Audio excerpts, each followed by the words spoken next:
My name is Pardeep Kalika, and I run an organization called Serve2Unite, which engages youth in identity development through the vehicle of the arts, service learning, and global engagement, getting us out of our cultural silos and engaging in the common humanity that we all share.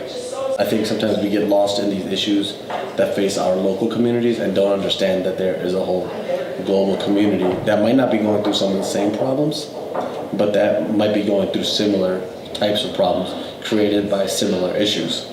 So the role of Serve2Unite is to bridge that gap and say, okay, whether somebody in Pakistan or whether it might be somebody in the Middle East or in the UK or Africa is going through some issues, what does that have to do with Milwaukee? What to bring that whole global local connection together? Serve2Unite does a good job of educating around the issue. So when we're addressing racial tension, we're addressing it from developing a knowledge base around it. And why that is needed in this time and place is because sometimes when we go directly to the problem, we concentrate on the problem, and then the problem becomes sort of problem-centered or oriented. If you're going to address racial tension in this country, it has to be done from an all-encompassing approach. And this encompassing approach needs to be more solution-based of how do we navigate these sensitive topics, allow space for people to be able to talk about it and address the trauma, the historical trauma that has been around from racial tension. So over the past 4 years, we've been able to engage in identity development with more than 20 schools in the NPS area and be able to reach more than 2,000 youth. And just to have that mission be able to move forward and be able to reach more youth, the grant will go towards that. On August 5th, 2012, a white supremacist gunman walked into the Sikh temple of Wisconsin and murdered 6 people. One of those people was my father, who was the temple president. A lot of the motivation and the reason why he did that was a fear of immigrants, a fear of the other. The workshop today is largely focused on xenophobia.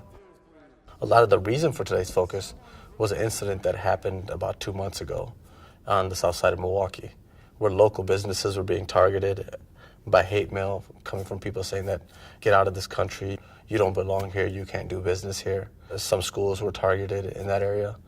So we want our kids to understand that they are the solution.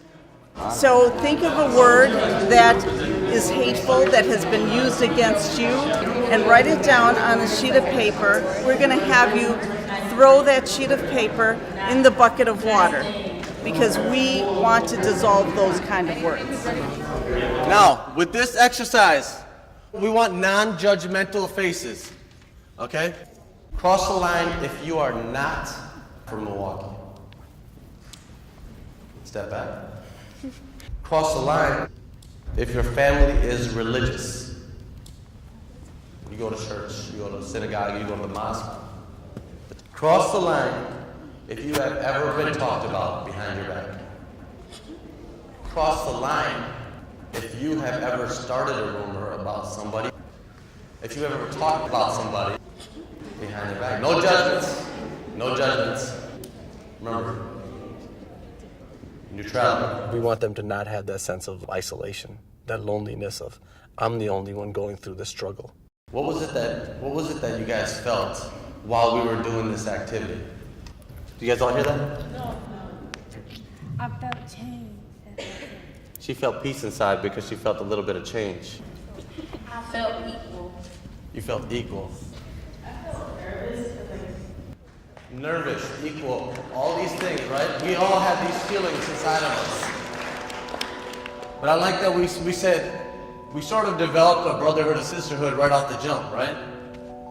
We did so because we allowed that to happen. I love the question at the end when the kid asked about forgiveness and what role forgiveness plays. Oftentimes we think about forgiveness as forgetting, or forgiveness as, oh, I just don't care anymore. But I tell the kids that when a hate crime is committed against you or your community, and essentially the root of violence is hate and fear. So when something like that is committed, your response has to be in the vengeance of forgiveness. And that's you taking that power back.